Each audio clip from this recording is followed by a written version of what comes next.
மாப்பிள்ளை வந்து பொண்ணு வந்து இப்போ அதிகமாக எங்கேயுமே கிடைக்கல. இப்போ மாப்பிட்டுக்காரங்க பேசுகிறாங்க சார். இப்போ மாப்பிட்டுக்காரங்க நல்லா தான் பேசுகிறாங்க.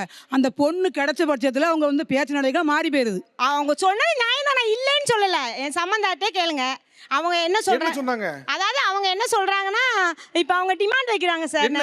அதான் அவங்க இப்ப சொல்றாங்கல்ல, அந்த டிமாண்ட் தான் சார் வைக்கிறாங்க. கார் வேணுமா, அதுக்கப்புறம் பேங்க் பேலன்ஸ் 20 lakhs வேணுமா, அந்த மாதிரி எல்லாமே இப்போ உள்ள பொண்ணுங்களே அப்படிதான் சார் இருக்காங்க. சரி, இப்போ இவங்க இன்னொன்னு சொன்னாங்க, இந்த கார் வேணும், 20 லட்சம் கிட்ட பேங்க் பேலன்ஸ் வேணும், அது என்ன கதை?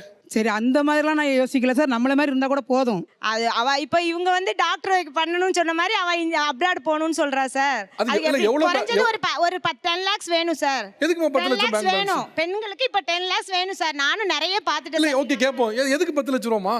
வெளிநாடு போறதுக்கு காசு தேவைதானே சார்? அது வெளிநாடு டூர் போறதுக்கு 10 லட்சம் ரூபாயா? சரி, புருஷன் மறுபடியும் போயிட்டு போறாங்க, நம்ம போறது இல்ல. அவங்க ஜாலியா போயிட்டு போறாங்க. போயிட்டு போட்டுமா? ஒரு டூர் போறதுக்குங்கிறது எப்பவோ ஒரு நாள் போறாங்க. ஹனிமூனுக்கே 10 லட்சம் ரூபாய் செலவே ஆகாது. அமெரிக்காவே போயிட்டு இருந்தா கூட 2 பேர் போயிட்டு 10 லட்சம் ரூபாய் செலவாகாது. கம்மியா பண்ண முடியும். எனக்கு புரியாத விஷயம் என்னன்னா, 10 லட்சம் ரூபாய் பேங்க் பேலன்ஸ்ங்கிறது நிறைய பணக்காரங்கிட்டே இருக்காது. 10 லட்சம் ரூபாய் இன்வெஸ்ட் பண்ணி வச்சிருப்பாங்க. கல்யாணம் முடிஞ்சா செலவுகள் நிறைய வரும் சார். அப்படிங்கும்போது அவங்க சேஃப்டிக்கு கொஞ்சம் காசு சேர்த்துக்கிறது நல்லது தானே நான் சொல்றேன். என் பொண்ணுகிட்ட வந்து இவங்க என்ன சொன்னாங்கன்னாக்கி, உன்னோட பெஸ்டா நான் பாப்பேன்னு சொன்னாங்களா. அந்த வார்த்தையை அவங்க எதுக்கு சொன்னாங்க? இல்ல சார், என்கிட்ட வந்து அந்த பொண்ணு நான் ஃபர்ஸ்ட் நாளே தனி கொடுத்துன பேர்வே எனக்கு ஃபிளாட் வாங்குங்க பாருங்க ஆன்ட்டின்னு சொன்னா அது என்ன சார்? ஒரே ஒரு சார், உங்களுக்கு அந்த பொண்ணை காட்டிலும் வயது அதிகம், அனுபவம் அதிகம், நீ 4 விஷயம் பார்த்த ஒரு ஆள், உங்களுக்கு அவ்வளோ பக்கம் இருக்குங்கப்போ இந்த வார்த்தையை விடுவது காட்டிலும், ஏமா நம்மளாம் ஒன்றா இருந்தால் செட் ஆகாதுன்னு நினைக்கிறியாமா, நான் பார்த்துக்கிறேன்னு சொல்லி புரிய வச்சிருக்கலாம், சரின்னு விட்டு கொடுத்துருக்கலாம். அந்த வார்த்தையை நீங்கள் இப்போ தப்புன்னு ஒத்துக்கிறீங்களான்னு கேட்குறாங்க.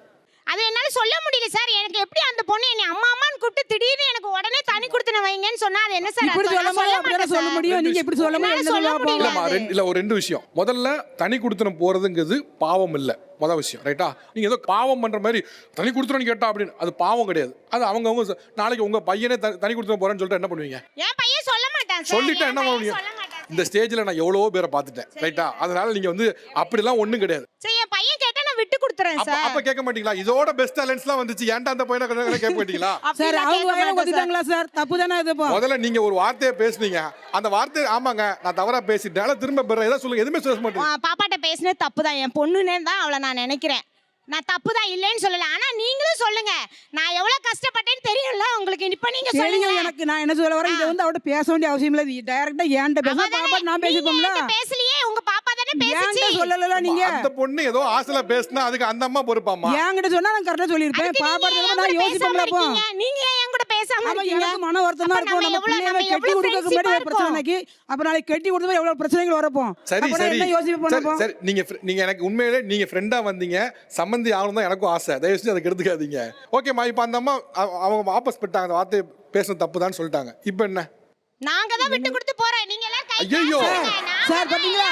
அவங்களுக்கு செஞ்ச தப்ப ஒத்துக்க மனசே கிடையாது சார். நாங்க விட்டு கொடுத்துட்டோம். மேல ஓட்டமா நீங்க சொல்றீங்க. நம்ம ஃப்ரெண்ட்ஷிப்பை மட்டும் நீங்க நினைச்சு பாருங்க. நான் ஃப்ரெண்ட்ஷிப்பை மதிக்கனால தான் நான் இதோட நிப்பாட்டிட்டு இருக்கேன். இல்ல நீங்க ஏதாவது பண்ணிருப்போம்ல. எனக்கு வேண்டாம், நான் வேற மாப்பிள்ள கூட பாத்துக்கலாம். எனக்கு எதுக்கு வேண்டானே ஃப்ரெண்ட்ஷிப் பாப்பீங்களா? நீங்க சொல்றீங்க. அப்ப உங்களுக்கு எவ்வளவு கோவம் வருது. அப்ப ஏன் பிள்ளை சொல்லுவோம் எனக்கு கோவம் வராதா? நீங்க வேற மாப்பிள்ள பாத்துருவீங்களா? எப்படி? நீங்க பாருங்க சார், நீங்க பாருங்க சார். அப்ப அங்கேயே விட மாட்டாங்க, இங்கேயே விட மாட்டாங்க. என்ன சார் போகுது? என்ன சார், நாங்க எவ்வளவுதான் சார் நான் ஓகே சொல்லிட்ட ஃபிளாட்ட கூட அவங்க சார் போட்டுட்டாங்க. ஓகே கரெக்ட்டா சொல்றாங்க சார். சரி சரி மேலோட்டமா சொல்றாங்க அவங்க. மேலோட்டலாம் இல்ல, உண்மையாவே சார். நீங்க கல்யாணத்துக்கு வாங்க சார். எனக்கு என்னன்னா, ஒரு தடவை வேற மாப்பிள்ள பாத்துக்கிறேன்னு சொன்னா சுருக்குன்னு கோவம் வருது. இப்ப நீங்க சொன்ன வார்த்தை அதுல எங்க கம்மியா இருக்கு சொல்லுங்க. எங்களுக்கு கோவம் வரதானே சார். அப்ப அது சொல்ல மாட்டாங்களா அவங்க? நீங்க சொன்ன ஒரு வார்த்தை சொன்னோனே டக்குனு கொதிக்குதுங்க, அப்படியே கையில நரம்பெல்லாம் புடைக்குது. பாத்துருவியா அப்படிங்கறீங்க. நான் மரியாதை இல்ல சார் பேசுறேன். மரியாதை எல்லாம் பேசுறேன். சண்டை எடுத்து விட்டுறாதீங்க சார். நீ மரியாதை எல்லாம் பேசுறீங்க. இல்ல இல்லம்மா, நீ மரியாதை தான் பேசுறீங்க, மரியாதை இல்ல. அப்படி பாத்துருவீங்களா கோவம் வருது இல்ல? நீங்க சொன்ன வார்த்தை அதுக்கு எங்க கம்மியா இருந்து சொல்லுங்க.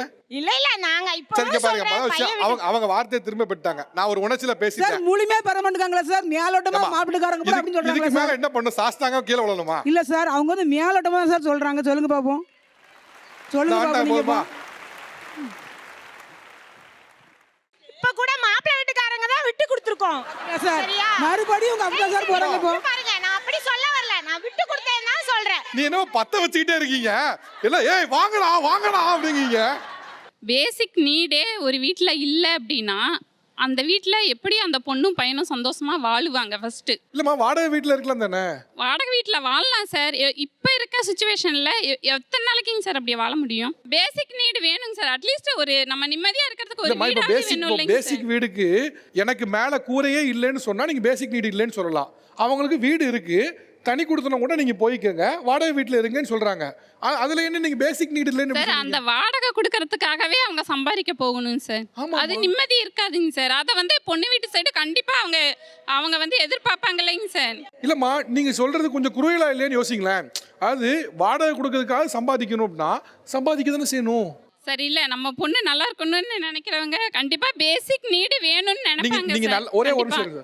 நீங்க நல்லா இருக்கணும்னு நினைக்கிறது சரி, எல்லாரும் வந்து நல்லா இருக்குன்னு நினைப்பாங்க, அது ஓகே. ஆனா ஒரு பேசிக் நீடேங்கிறது சொந்த வீடு வச்சிருந்தாதான் திருமணம் பண்ணியே கொடுப்பேங்கிறது பேசிக் நீட்ல வந்துருச்சான்னு கேட்கறேன் நான்.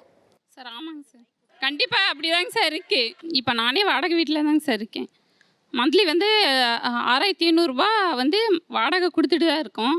நான் வந்துட்டு அந்த வாடகை கொடுக்கறதுக்காகவே நான் வேலைக்கு போகிற மாதிரி இருக்குங்க சார். அது ஒரு மாதிரி மைண்ட் ப்ரெஷராக இருக்குது, ஹேண்டில் பண்ண முடியல. அந்த நாங்கள் கஷ்டப்படாதே எங்கள் பிள்ளைங்களும் படக்கூடாதுன்னு தாங்க சார் நாங்கள் எதிர்பார்க்குறோம். ஓகே, ஏன் மனதில் ஒன்று இருக்குது, அது எதுனா சொந்த வீடு தான் வேணும். சரி தப்பு தாண்டி மனசில் இருக்கே சொன்னீங்க, ரைட், ஓகே ஓகே. மாப்பிள்ளை வீட்டுக்காரவங்க பொண்ணுக்கு வந்து அதை டிமாண்டு வைக்கிறதுனா நான் வந்து 100 பவுன் நகை போடுங்கன்னு நான் கேட்க கிடையாது. அதே மாதிரி பெரிய பங்களா வீடு கட்டி கொடுங்கன்னு நான் கேட்கல. ஏதோ உங்களால் முடிஞ்ச ஒரு அவுட்டர் 2 சென்ட் நிலம் கூட பொண்ணு பேரில் எழுதி வச்சுட்டு நீங்கள் கல்யாணம் பண்ணிக்கங்க. எதுக்கு பொண்ணு பேர் எழுதி வைக்கணும்? நாளைக்கு அவங்க 2 பேருக்குள்ள வந்து மன ஒற்றுமை இல்லைங்கிற பயத்தில் ஏதோ டைவர்ஸ் ஆகி பிரியறதுக்கு ஒரு வாய்ப்பு இல்லை. இன்னைக்கு இருக்கிறவங்க நாளைக்கு இல்லாமல் கூட போகலாம். அப்போ அந்த ப்ராப்பர்ட்டி இருக்கு இல்லையா, அதை வச்சு அந்த பொண்ணு வாழ்ந்துக்கிடுவா. இப்போ நீங்கள் சொன்ன கண்டிஷனில் தான் உங்கள் பொண்ணுக்கு மாப்பிள்ளை பார்க்குறீங்களா? நான் சொன்ன கண்டிஷனில் தான் என் பொண்ணுக்கு கல்யாணம். என் பொண்ணு இப்போ காலேஜ். நீங்க எப்போ உங்க பொண்ணுக்கு மாப்பிள்ளை பார்க்குற உத்தேசம்? எப்படியோ ஒரு 3 வருஷம் 4 வருஷம். ஓகே, 3 வருஷம் கழிச்சு இந்த டிமாண்ட் தான், அதாவது நிலமோ வீடோ உங்க பொண்ணு பேர்ல வச்ச பிறகு தான் கல்யாணம். ஏதாவது கொடுத்தாதான் நாங்க கல்யாணம் பண்ணி கொடுப்பீங்க. நாங்க கொடுக்கறது விருப்பப்படி கொடுப்போம். இப்போ இவங்க சொல்ற டிமாண்ட் உங்க சைடுல எத்தனை பேர் ஏத்துக்கிறீங்க? இல்ல, ஒரு நிமிஷம், ஏத்துக்கிறவங்க மட்டும் கை தூக்குங்களேன். உங்க சைடுல ஏத்துக்கல. ஒரு பொதுவாக ஒரு டிமாண்ட் வைக்கணும்னா அந்த டிமாண்ட் வந்து 2 பக்கமும் ஃபேவரபுளாக இருக்கணும். நீங்கள் உங்களுடைய கன்சர்னை மட்டுமே பார்க்குறீங்களே தவிர எதிர்பக்கத்தில் பார்க்கல. இப்போ ஒரு வேளை கல்யாணங்க பேரில் வந்து நம்ம வீட்டையோ நிலத்தையோ வாங்க தான் வந்திருக்காங்களோ அப்படிங்கிற பயம் ஏன் வரக்கூடாது அவங்களுக்கு? ஏன்னா உங்கள் டிமாண்டில் பூராமே எனக்கு ஃபேவர் எதுவுமே இல்லை, உங்கள் ஃபேவரில் இருக்குது, எனக்கே சந்தேகம் வரக்கூடாது. இன்றைக்கி நடக்குதா இல்லையா? நடக்குது இல்லை, அப்போ எனக்கு சந்தேகம் வரதானே செய்யும். ஒருவேளை என்கிட்ட இருக்க சொத்தை நீ அபகரிக்கிறதுக்கோ வீட்டையோ நிலத்தையோ அபகரிக்க பார்க்குறீங்களோன்னு சந்தேகம் எனக்கு ஏன் வரக்கூடாது? நாளைக்கு உங்க நன்மைக்காக தான் சொல்றேன். இல்லை, நீங்கள் ஆக்சுவலாக முற்போக்கா பேசுவதாக நினைத்து நீங்கள் என்ன பண்ணுறீங்கன்னா உங்களுக்கு ஃபேவரான விஷயத்தை தான் பேசுகிறீங்க. ஆமாம், நீங்கள் நாளைக்கு உங்களுக்கு ஒரு பையன் இருந்து ஒருத்தன் வந்து இது மாதிரி வந்து உங்கள்கிட்ட 2 சென்ட் முன்னாடி எழுதி கொடுத்தாரா கல்யாணம் பண்ணுவேன்னா இது வந்து கார்பரேட் டீல் இல்லை. எதை நம்பி கொடுக்குறது? நான் உங்கள் பொண்ணு யாருன்னு தெரியாது, என்ன பண்ணுவாங்கன்னு தெரியாது, உங்கள் ஃபேமிலி எப்படின்னு தெரியாது. எதை நம்பி நான் 2 சென்ட் நிலத்தையோ ஒரு 6 சென்ட் நிலத்தையோ ஒரு வீடையோ நான் எப்படி கொடுப்பேன்? உங்கள் சைடில் கூட உங்களுக்கு சப்போர்ட் வராத காரணம் என்னன்னா உங்கள் டிமாண்ட் நியாயமானதா இல்லை, டிமாண்ட் பொதுவாக இருக்கணும்.